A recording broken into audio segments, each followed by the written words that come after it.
வணக்கம். இன்றைய பதிவு பாத்தீங்கன்னா, காலையில தூங்கி எழுந்தவுடன் இந்த ஒரு பயிற்சி ஒரு 3 நிமிடங்கள் செய்யும் பொழுது ஏற்படக்கூடிய நன்மைகள்னு பாத்தீங்கன்னா, நடைப்பயிற்சிக்கு பதில் செய்யக்கூடிய ஒரு முக்கிய பயிற்சியாக பார்க்கிறோம்.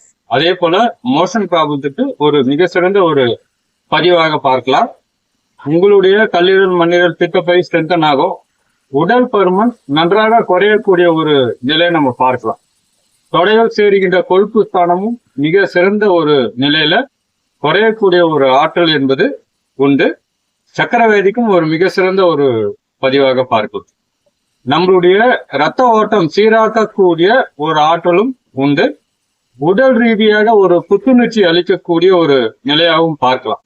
காலையில தூங்கி எழுந்தவுடன் ஒரு 250 ml நீர் அருந்திய பிறகு, அதாவது வெது வெதுப்பான நீர் அருந்திய பிறகு இந்த பயிற்சி என்பது தாராளமா நம்ம செய்யலாம். ஒரு 5 இல்ல 10 நிமிடம் சென்ற பிறகு இந்த பயிற்சி என்பது வித் வால் சப்போர்ட்டோட செய்யலாம். நம்ம இந்த நிலையில வந்துடும். ஷோல்டர் போஸ்டர்ல இருக்கும்.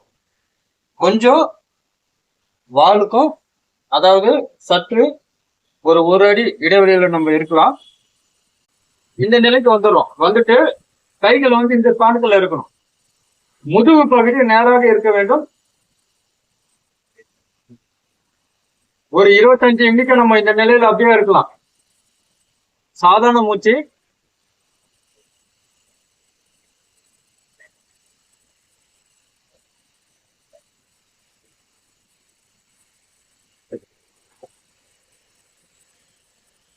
இந்த ஆசனத்தோட பெயர் உட்கடாசனம்.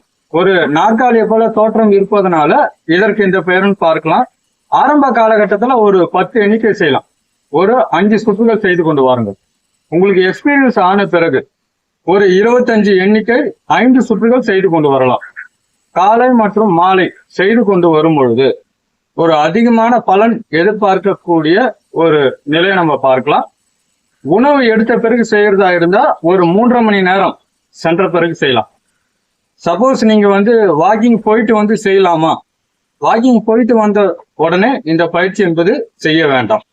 ஒரு 15 இல்ல 20 நிமிடம் சென்ற பிறகு செய்யலாம். அப்படி இல்லைன்னா வாக்கிங் போறதா இருந்தா காலையில வாக்கிங் போங்க, மாலையில இந்த ஆசனம் என்பது செய்து கொண்டு வரலாம். வாக்கிங் போறது தவறு இல்லை. வாக்கிங் போக முடியாத ஒரு பட்சத்துல இந்த ஆசனம் செய்து கொண்டு வரும் பொழுது வாக்கிங் போயிட்டு வந்த ஒரு பலனை இந்த ஒரே ஒரு ஆசனத்தின் மூலம் பெறக்கூடிய ஒரு நன்மை தான் இந்த உட்கடாசனம் என்பது. இதுல பல ஸ்ட்ரெச்சஸ் உண்டு. நம்ம இதை பார்த்தது ஒரு எளிமையான ஒரு முறை. காலையில தூங்கி எழுந்தவுடன் செய்யக்கூடிய ஒரு ஆசனமா பார்க்கலாம். வெறும் தரையில ஒர்க் அவுட் பண்ண வேண்டாம். பெட்ஷீட்டோ பாயோ மேட்டோ பயன்படுத்துவது என்பது நல்லது. பெண்களை பொறுத்த வரைக்கும் மாதவிடாய் காலங்கள்ல இந்த பயிற்சிகள் என்பது செய்ய வேண்டாம். உங்களுக்கு மூட்டுல வலி அதிகமா இருந்தா சற்று மேல்ஸ்தானத்தில், அதாவது இந்த நிலையில இருந்து நம்ம ஒர்க் அவுட் பண்ணலாம். எனக்கு மூட்டு வலி இல்லைன்ற ஒரு பட்சத்துல